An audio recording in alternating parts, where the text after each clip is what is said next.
If all we do is label you with depression and then the first line treatment in the book is to give you an antidepressant, well, if you have a tick-borne illness, this Lexapro is not going to treat the tick-borne illness, right? It might even make it worse. And if Lexapro doesn't work, our second line treatment is a different antidepressant. And so there's really no like, hey, let's get to the root of the symptoms. We're looking in functional psychiatry, I'm looking at things as symptoms as opposed to just diagnoses. Hi, and welcome to the Lyme Bites podcast, where we shine a light on the misunderstood science of Lyme and other vector-borne diseases, as well as the truths that many still miss. I'm Dr. Mariah Hinchy, naturopathic physician and fellow of the Medical Academy of Pediatric Special Needs. I specialize in treating chronic Lyme disease as well as other complex inflammatory conditions. In this podcast, we break down what's working and what's not. We share the facts that most people miss, we challenge outdated thinking, and we give both patients and practitioners the tools to heal smarter. So let's get into it and change the way we heal Lyme. Welcome back to Lyme Bites, rebuilding immunity, reversing inflammation, and redefining recovery. We've talked about neuropsychiatric symptoms of Lyme before, but it's one of those topics that can't be covered enough. The inflammation these infections trigger in the brain can alter mood, cognition, behavior, and even personality. So once again, we're diving back in because understanding how infections affect the brain is essential to true recovery. Today, we're looking at it from a bit of a different perspective, that of a nurse practitioner who specializes in functional psychiatry. My guest, Everest Goldstein, works at the intersection of mental health, chronic infection, and immune dysregulation. She helps patients identify when anxiety, depression, OCD, and cognitive symptoms aren't purely psychological, but are instead driven by inflammation, infection, and chronic stress. Together, we'll talk about how chronic illness impacts mental health, what neuroinflammation does to the brain function, and how PANS pandas can show up in adults, as well as how to support mental wellness through a functional medical lens that honors both the mind and the body. This is Lyme Bites. Let true healing begin. Welcome, Everest. Thanks so much for joining us. Yeah, I'm so excited to be here. Thanks for having me. Absolutely.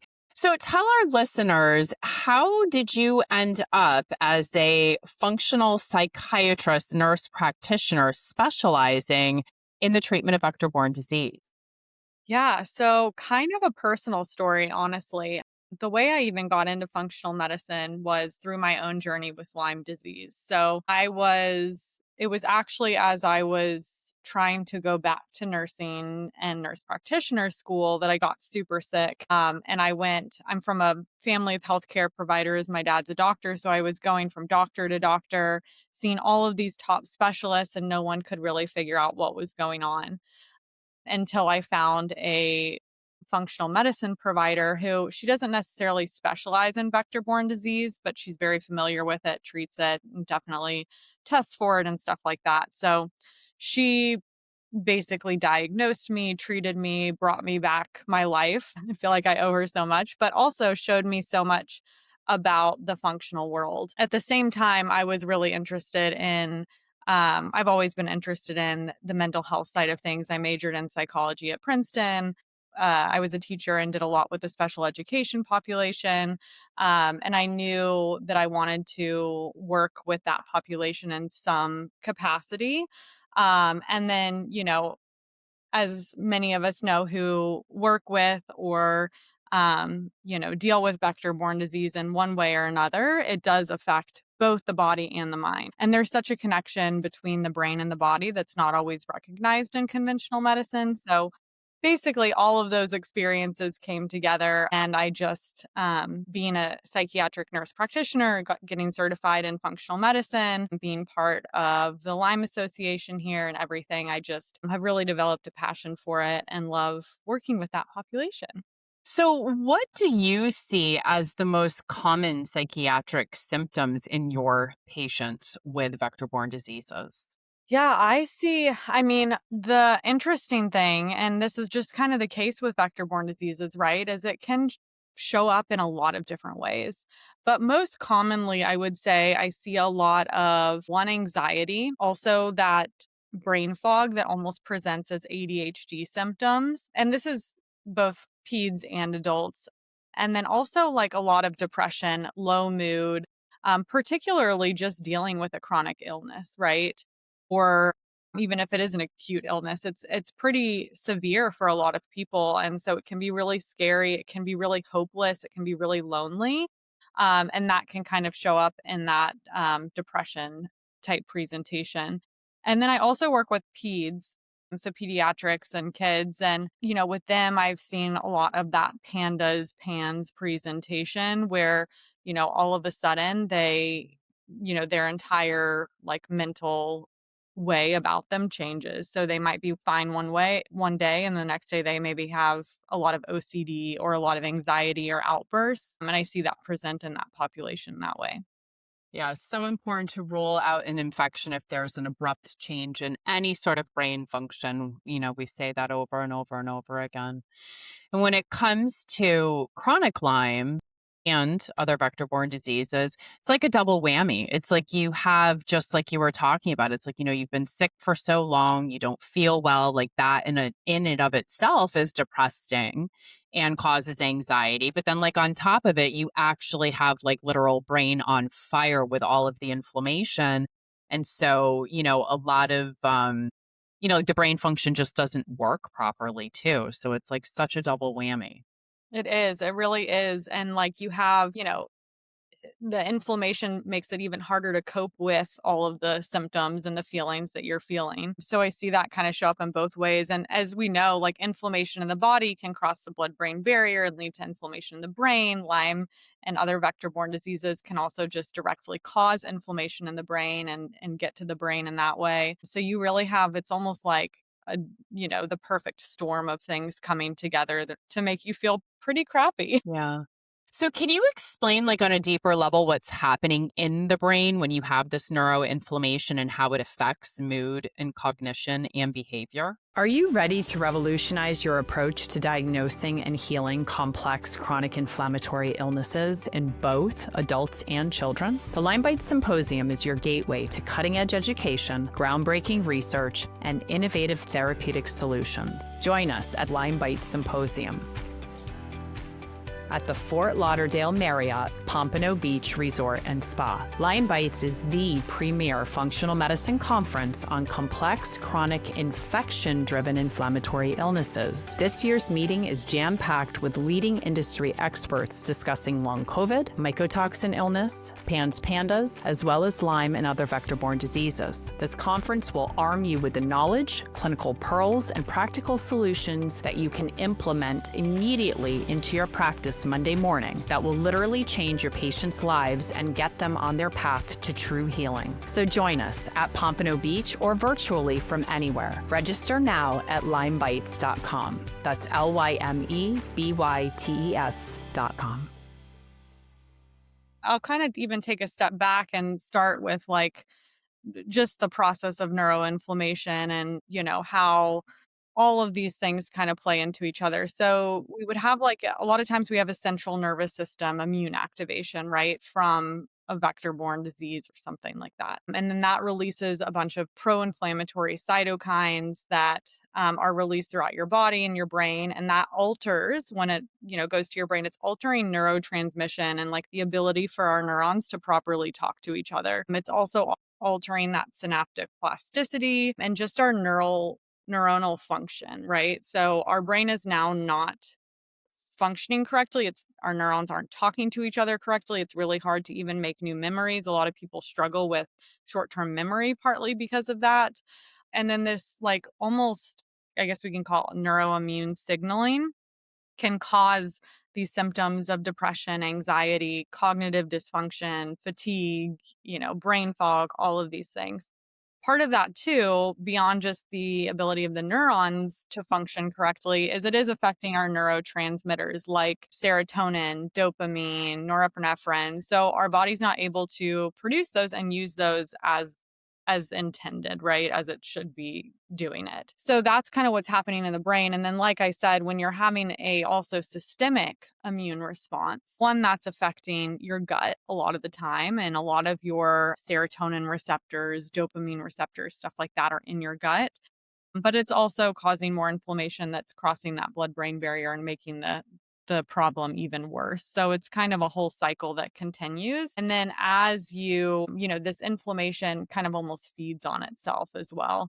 And then, it's because of these symptoms, a lot of people start to have traumatic responses to them, which is also changing the way that our neurons are communicating and talking to each other, and it just cycles in that way. So, and then on top of that, when you have the stress of a chronic infection and the stress of all of the gaslighting and treatment and everything else, like talk to us about how that feeds into that cycle too. Yeah. So, I mean, this is a lot of times this is a situation where there's such an acute stress response, right? And as we know, when our body is under stress or under a threat, it produces more cortisol, which is that stress hormone. And when we are in a high cortisol state for too long, that starts to affect the immune system too. It starts to activate the immune system. It shuts down other processes in our bodies. Maybe we don't produce hormones as well. Our thyroid doesn't work as well. So many other things are happening that can further cause dysregulation in how we feel. So we have this immune cortisol dysregulation that's happening, and that affects like T cells, it affects different antibodies.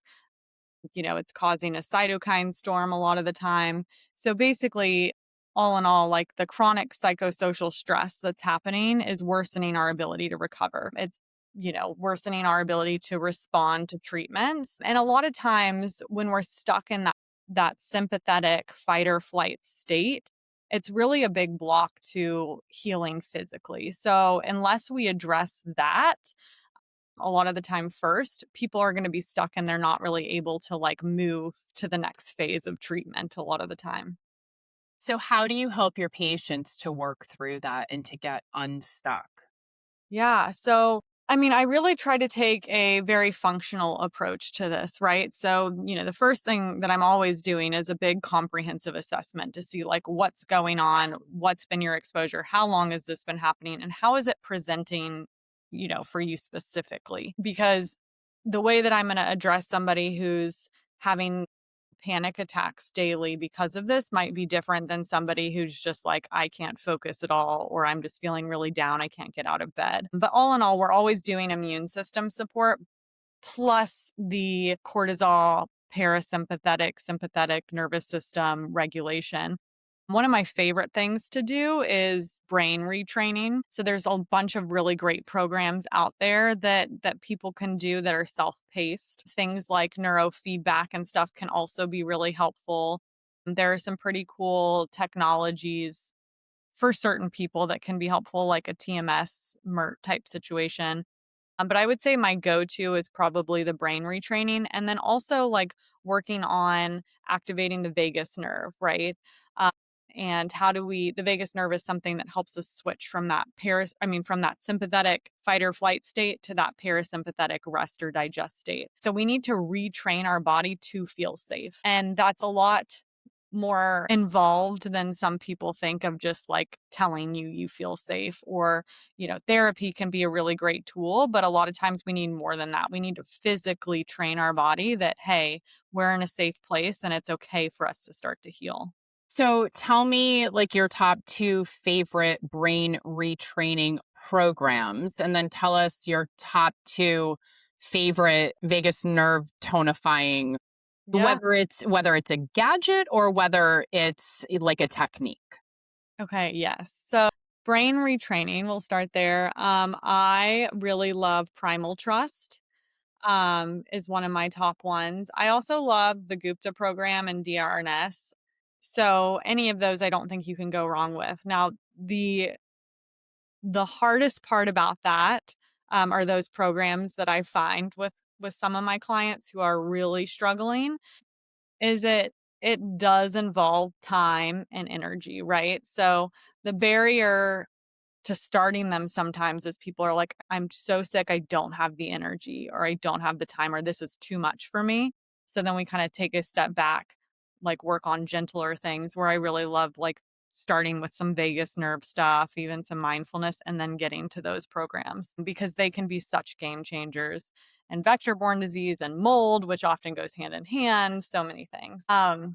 And then with vagus nerve, I actually have been using it every single morning before I even look at my phone, which has just been a game changer in my life. But I have the Pulsetto, which is like essentially a little headband type device that goes around your neck, and it sends like vibrations into your vagus nerve essentially.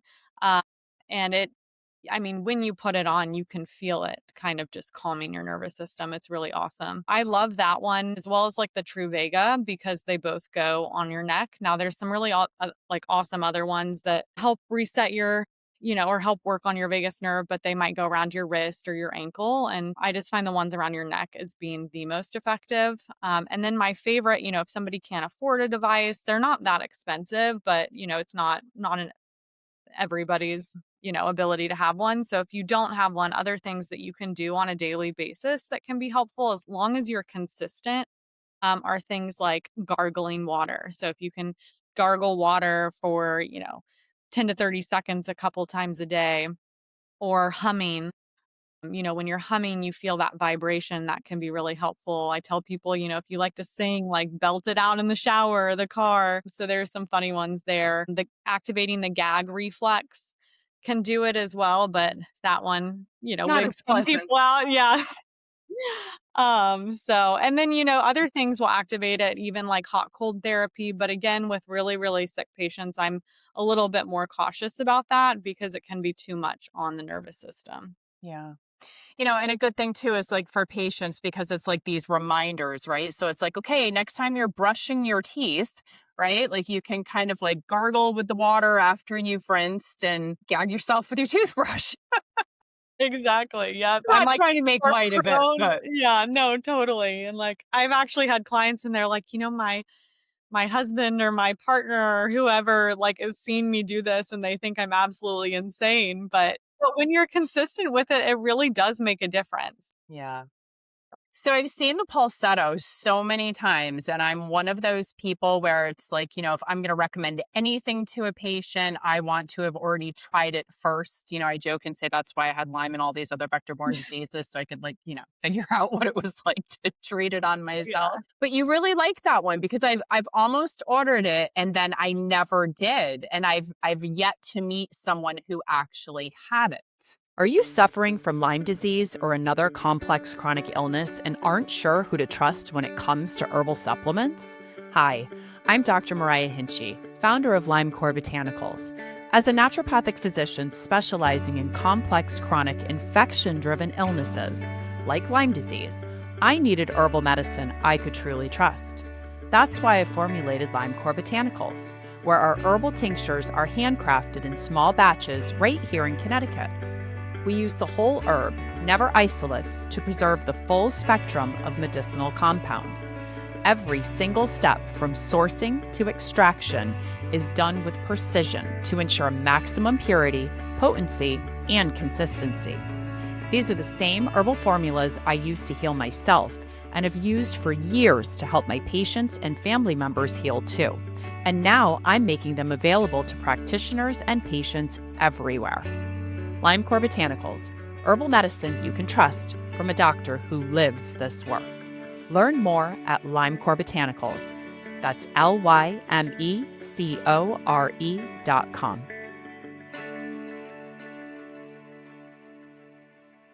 Yes. So it's funny. I actually got it at the same time as a couple of my like functional medicine colleagues, and none of us knew we were getting it at the same time because I was in your boat too. I am very much like, I want to try all the things first. Yep.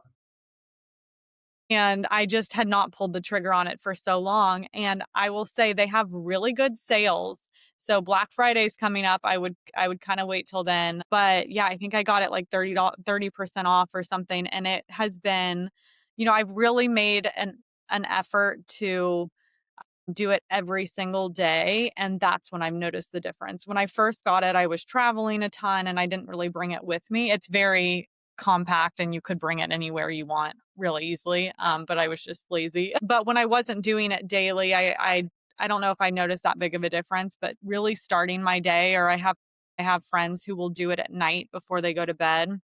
And it just kind of help calm, like you can just feel it reset things pretty well. So I do highly recommend it. Great. Okay, so switching gears a little bit, let's talk about pans and pandas because I know that you deal with that a lot with your pediatric population. So briefly go over, we've talked about pans and pandas numerous other times on this show, but just for someone who may not have heard one of those episodes, dive into it briefly. And then I also want to talk about how we see a lot of these symptoms in adults too, even though technically it is a pediatric diagnosis. We see a lot of this stuff in our, teens, young adults, and even, elderly population. Yeah, for sure. So PANS, pandas, if we take the more broad PANS, right? Pediatric, acute onset of neuropsychiatric symptoms. So it's traditionally when you're even thinking of that name, right? It's telling you like all of a sudden your child is having these like new psychiatric symptoms, whether it's a lot of times it's OCD type symptoms, or like angry outbursts, or their mood just change, or maybe all of a sudden they're having suicidal thoughts and there's, no other change in their life that they can really identify. And what's going on is typically they are struggling with some illness like a vector-borne disease. Traditionally it's strep, right? Okay, strep can do it as well. Different bacterial type infections, viral infections can really set it off. Even, mold, anything like that that's really going to cause that acute inflammatory response is essentially what's going on, right? That brain on fire you mentioned earlier. And with kids, they show this acute, change and mood behavior. A lot of times you also see tics or also regression. So maybe they start bedwetting again and they're at an age where they've way past that type of thing, sleep disruption. So what's important about that is a lot of times when that happens, the symptoms being pretty mental health related, they'll go to, a psychiatric provider. And if the psychiatric provider is not familiar with PANS or pandas, they're just going to be put on whether it's antidepressants, antipsychotics. I mean, I have people come to me and they've been put on, they're 7 years old and they're on like 5 different pretty heavy medications and nothing's working, right? And until we actually treat the immune system and the root cause, so whether like it is an infection that's currently happening that we need to treat, or it's the immune response that's been, that's happening beyond the initial infection, the symptoms are not going to go away. And so that's kind of what I see in adults a lot of the time. So you can have it where you get an infection and then you have the, sudden change in behavior. So even OCD symptoms, psychosis, um, hallucinations, things like that. But I've also seen it where it's like maybe this was something they struggled with as a child, like they had a what you would define as a PANS or PANDAS presentation and never appropriately treated it. So they've had these lasting effects. And, when you're looking at it 20 years down the line, you're not like, oh, I need to treat this specific infection. It's more, hey, we need to address the immune system because at this point, your immune system has gone so haywire that it's continuing to cause these symptoms, particularly because of that neuroinflammation. So, when you are treating a patient, I know you do individualized medicine and you're looking kind of through that functional medicine lens. Can you walk us through kind of like how you would work somebody up and kind of your order or thought process to that treatment? Yeah, for sure. So, the first thing I do with most every patient that comes in is to ask them essentially a couple questions. One is like, when was the last time you felt well? And that gives me a big idea of like when the seriousness of things started, because I think a timeline is very important here. And then also like I ask them, what's bringing you here today? Like why today? If you started feeling bad 3 years ago, why is it today that you're in my office? And those symptoms or those questions can tell me a lot because it can tell me when somebody really, something's switched. And then I can start asking, hey, was it a sudden, abrupt onset? Were you exposed? Did you see a rash that may have been from a tick bite? Were you traveling? Were you exposed to something? Did you have a big trauma in your life or a big change that's happening? Or that happened at that point? Like what essentially was the trigger to whatever is going on? And then what's been going on lately that's made it worse or continued it? And what symptoms are you really struggling with? So I try to get a big idea of what's been going on in terms of the main concerns. And then I also am asking like a bunch of questions in terms of their history from essentially before birth until now, right? Like, was your mom exposed to anything? How, what was your birth history? Any infections, anything growing up, all sorts of different things we go into. Were there any traumas you experienced as a child? Because we know if you've heard of the ACEs, the ACEs, then that can lead to other physical health symptoms, mental health symptoms, as well as into adulthood. So, really getting a big history of their life. And then also, what is their lifestyle like? Um, you know, what's sleep like, diet. I get a whole dietary recall. Maybe they're very intolerant to gluten and they keep eating that, or they have the celiac gene, or are there any like toxic exposures they're being exposed to? Are they living a pretty toxic lifestyle? And what's their alcohol use? All of those things. So really digging into like what how can I get the biggest picture about this person and their story as possible? And then from there, I'm determining, hey, do we need to consider testing? So really like targeting testing to their specific case. Do we need to order a specific Lyme test, genetic tests? Have they gotten any labs done recently just to look at like a comprehensive lab panel? What are their inflammatory markers? Things like that. Can we measure? Do we need to work on cortisol, their adrenal hormone, and looking at that?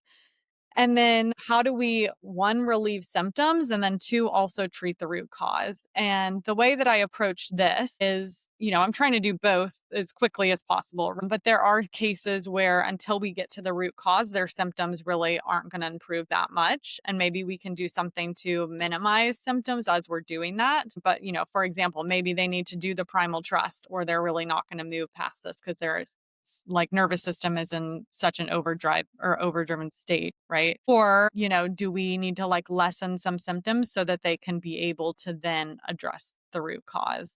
Do we need to like get them into therapy? Do we need to, start with some supplements or something, work on lifestyle things so that they can get to a place where they can really start to work on the mold or to work on the immune system or to tolerate different medications as needed and that kind of thing. Yeah. It sounds like we have a pretty similar approach, like get to the underlying root cause, but usually it's root causes, right? Because of the havoc that these infections really wreak on the terrain of our bodies and how it changes, the function of the mitochondria, the function of the cell, the function of the organ systems, et cetera. And so, it's kind of like evaluating all of the pieces of the puzzle and then fixing the pieces of the puzzle that are off in that particular patient. For sure. I mean, you even, like you said, it wreaks havoc on everything, right? Like what's going on with their gut. A lot of times their gut's all messed up. We need to work on that. They're not absorbing things. Their mitochondria's, damaged, and we need to support cellular health. Like there's so many things once they get to us. Unfortunately, that's usually after they've started or like really tried to address this for quite some time. So there's usually some serious damage that's been done. Yeah. I mean, and in my opinion, you're not going to be able to recover the immune system or really get anything under control if you're not able to heal the gut. For sure. I remember in my functional medicine training, the phrase I heard over and over again was, when in doubt, start with the gut. And it's honestly something I live by, right? And also so much symptom relief can come from that. Cause when we're having digestive issues or not able to like go out and eat with friends or just live our life in that way because of digestive issues, people really struggle. So if we can even give them some relief in that sense, they can develop hope and then they have more in them to even emotionally start to heal other parts of their body. Yeah, absolutely. So, you mentioned before when we were talking the importance of ruling out infections and immune dysregulation before giving someone like a formal diagnosis of a psychiatric illness. Can you explain that to our listeners? Why you're so passionate about that? Yeah. I mean, I think, you know what, I see so many misdiagnoses in psychiatry. And the way I explain di- psychiatric diagnoses to a lot of my patients is we our diagnoses in psychiatry are based on a book called the DSM-5. It's a diagnostic manual for mental health disorders, and it being 5 means it's the 5th version of this book.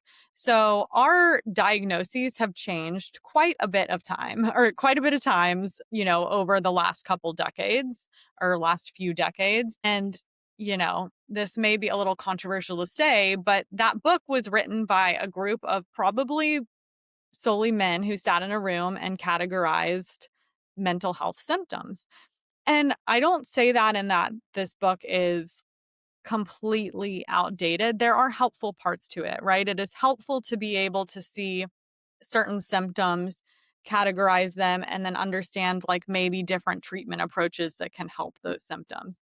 But it's very medication heavy and it's not looking at root causes. So, for example, if we take depression as a diagnosis, the way I would diagnose depression conventionally is, hey, you have to meet these criteria. There's like a list of symptoms, and you have to have a certain amount of those symptoms, and they have to be present a certain amount of time, and not due to like substance use, is really essentially what it is. And then you fit the diagnosis of depression.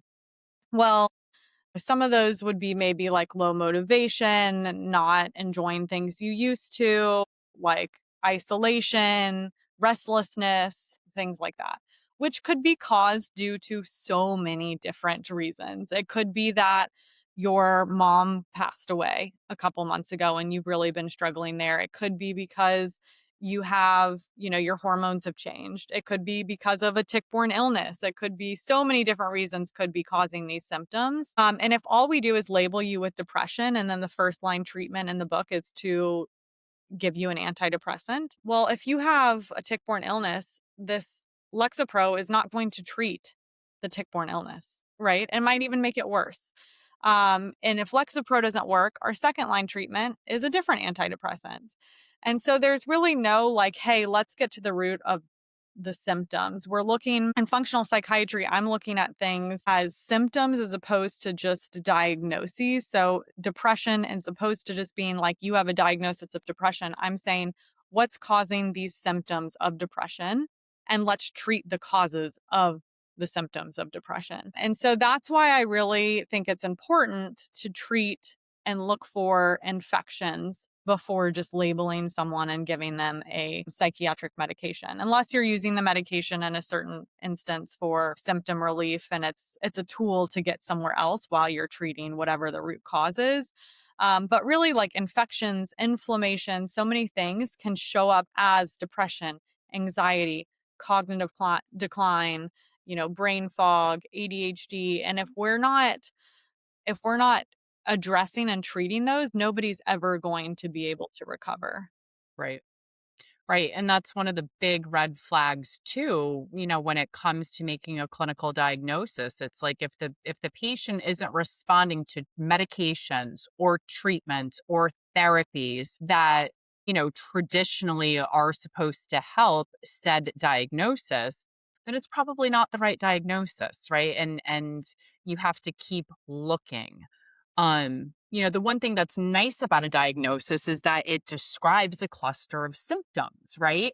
But again, it doesn't tell us why, and it doesn't tell us how to fix it. Yeah, no, I completely agree.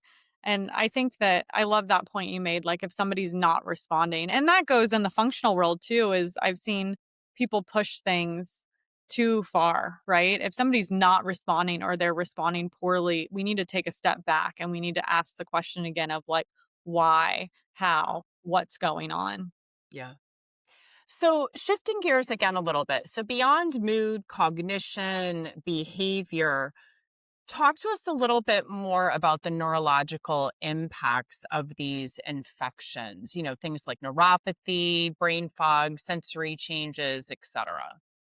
Yeah, I see a lot of different things, as I'd mentioned, just depending on the person because it presents so individually.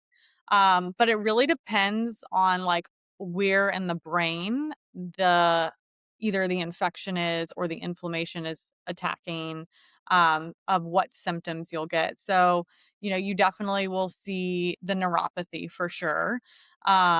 I see a lot of sleep disturbances, and different like somatic complaints in addition to the neuropathy. So pain, paresthesias, like migrating arthralgias, all of that. I see headaches a lot.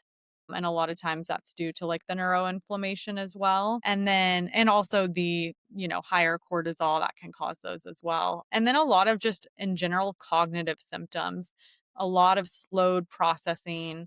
Um, you know, I'll give an example personally when because this is just such a pronounced example, but when I was really struggling with Lyme, I went to dinner with my family over the holidays and my parents paid for the dinner. It was with I have a brother, so it's my brother and my parents, and this was years ago. My parents paid for the dinner and then they went to the restroom before, so they're like, "Hey, would you just sign the check when it comes back?" And I can't remember the exact number, but say the check was for like $80. I wrote the tip as like $105 and then the total as like $50. Like the numbers made absolutely no sense, but in my head, I don't really even know like what happened. And my brother looked at it and was like, "What did you like what is this?"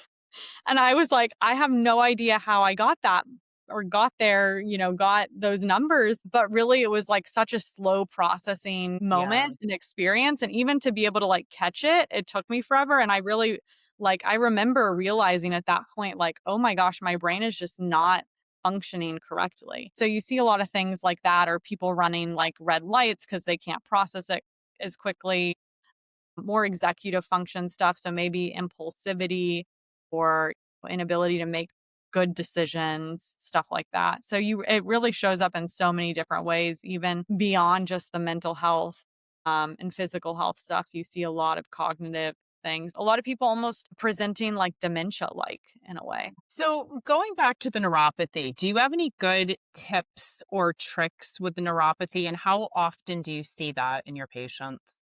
I would say I see it maybe about half or a little less than half the time. And a big thing of what I do is I really like to get a comprehensive lab panel and sometimes even like a NutriVal and stuff to make sure nutrient levels are appropriate. Because a lot of the time, what we see, particularly with vector borne illness patients, is they're not, like I mentioned, their gut is a lot of the time not functioning properly and they're not absorbing nutrients very well, and or they have, they're getting really nauseous, they have more food aversions, lower appetite, so they're not getting enough nutrients to begin with either. Yeah.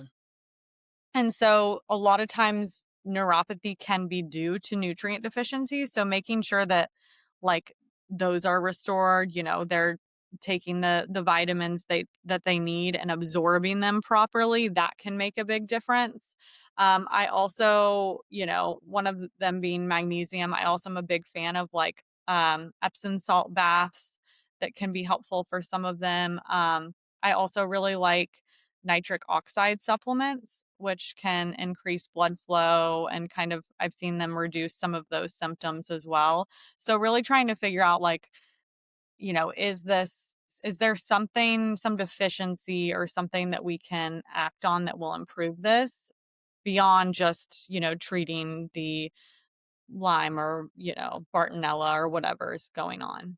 Yeah, I'm a really big fan of doing an intracellular micronutrient panel and looking at the levels of micronutrients in the cells. It's probably the one test that I order on every single patient that I see. And I think it makes a world of difference because it's really hard to guess at what nutrients people are deficient in. And a lot of times, like I have patients that come in on folate and B12 or a B complex, and then we go through all their B vitamins and they're all trash, like their levels are trash. And then, which does make me extrapolate that the supplement that they're taking is probably trash too. Or to your point, that the gut is so inflamed and their digestion is so screwed up. Because I have so many patients that have hypochlorhydria, right, where they're not making enough HCl, they can't activate their pepsin, and then like they literally cannot even upstream, like in the stomach and the gastric acid pouch, start digesting their food properly. For sure. Or they're, that plus they're so stressed out that they're not even like chewing their food, which doesn't mechanically break it down. Saliva chemically breaks it down. So they're skipping that whole process. And then it goes into the gut that, doesn't have enough stomach acid. And then you have even more issues. And then a lot of them will have like, maybe chronic diarrhea. So they're not even absorbing the nutrients at all.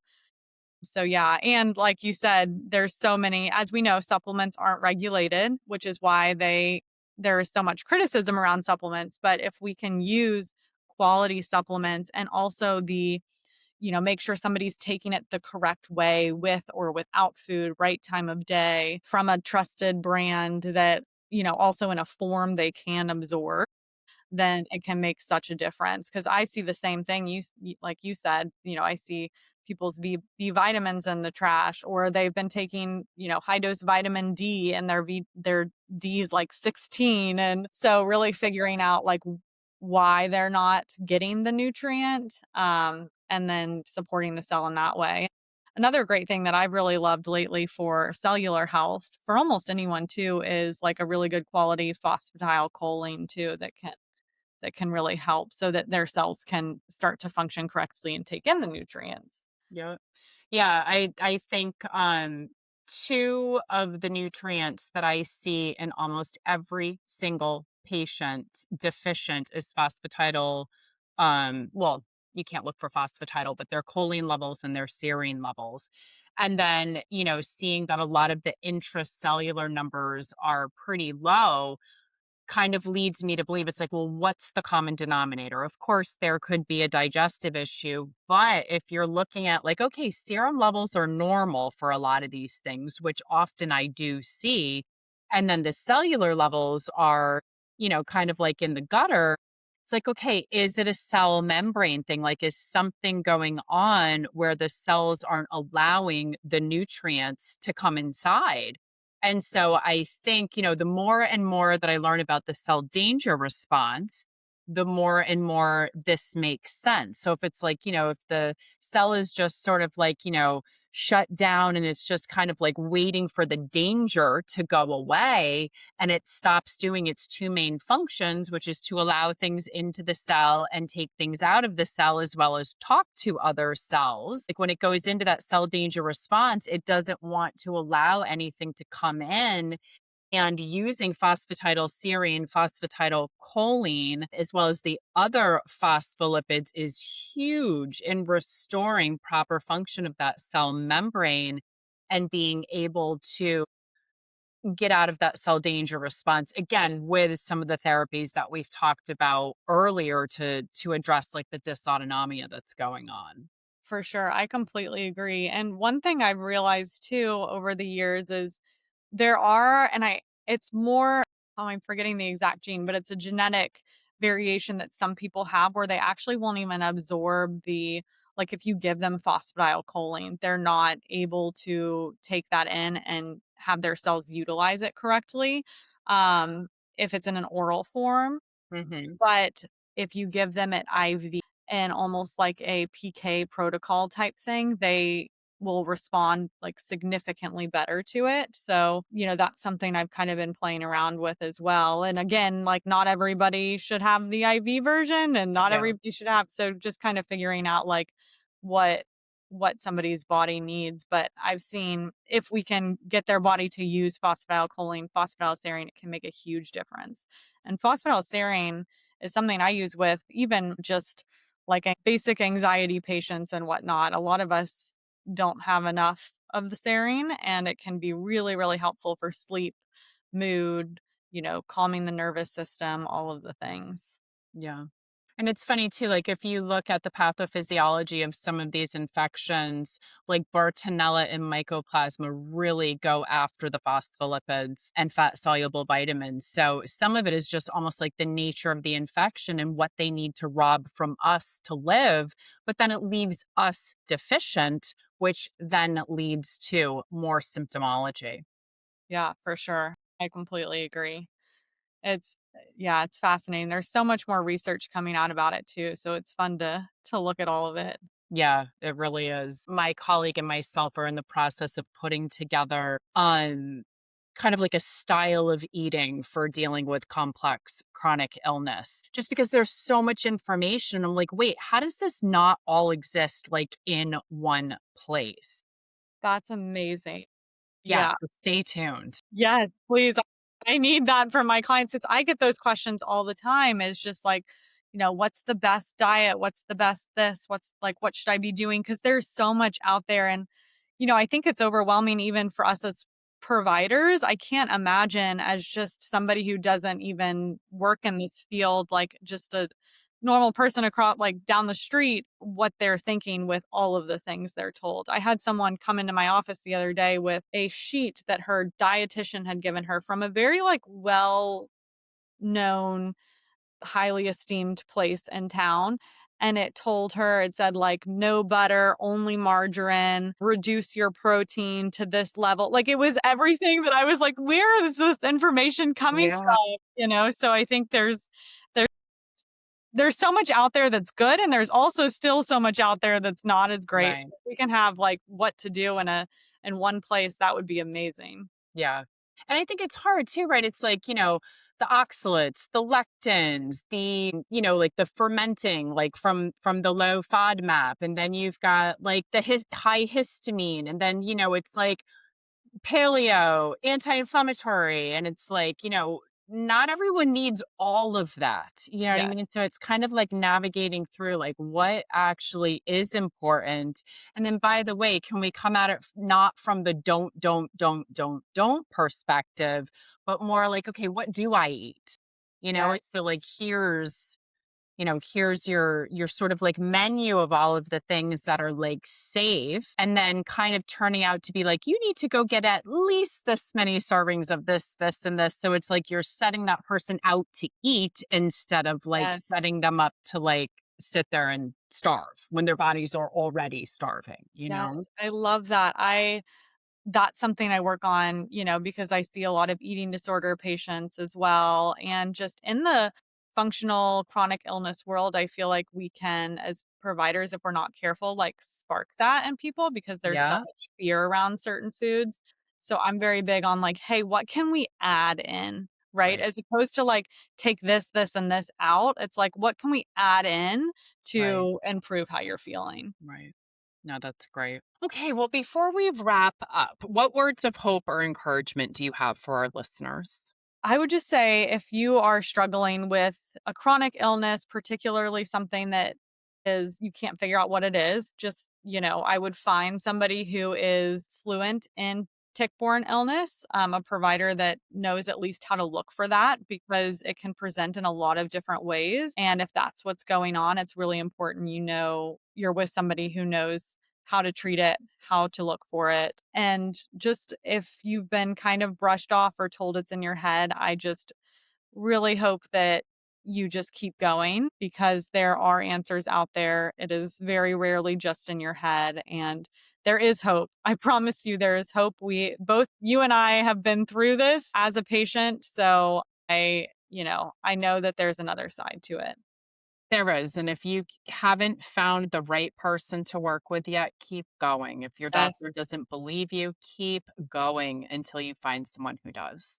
for sure. And you're welcome to share like my socials, but if you guys just No, look. why don't you do that? Go ahead. How can our listeners find you? Yeah, I was going to say, I love connecting with people. So if this is someone, or if you feel like you are struggling in this way, please reach out. I'm happy to help you find resources that would be appropriate. But you can find me on Instagram. I'm Wellness with Everest. I have two practices. One is Everest Functional Psychiatry and Wellness, and then Evergreen Functional Collective. So you can kind of reach out to me any of those ways. But I love connecting with all of you guys, and yeah, I'm happy to help in any way I can. And what state are you in? I live in Texas, so I live in Dallas, and I have a California license as well. I'm expanding shortly, hopefully. So, Great. yes, Wonderful. Well, thank you everyone for joining us. We hope this brought you one step closer to true healing. If this helped you, share it with someone who needs it too, because together we all heal stronger. We'll see you next time. Bye-bye. If this episode gave you an answer, brought you new insight, or made you think differently, subscribe to the Lyme Bites podcast and share with someone who's ready to take control of their healing journey. And if you can, please leave a review. It helps others to find the show. Thanks for listening, and we'll see you next time.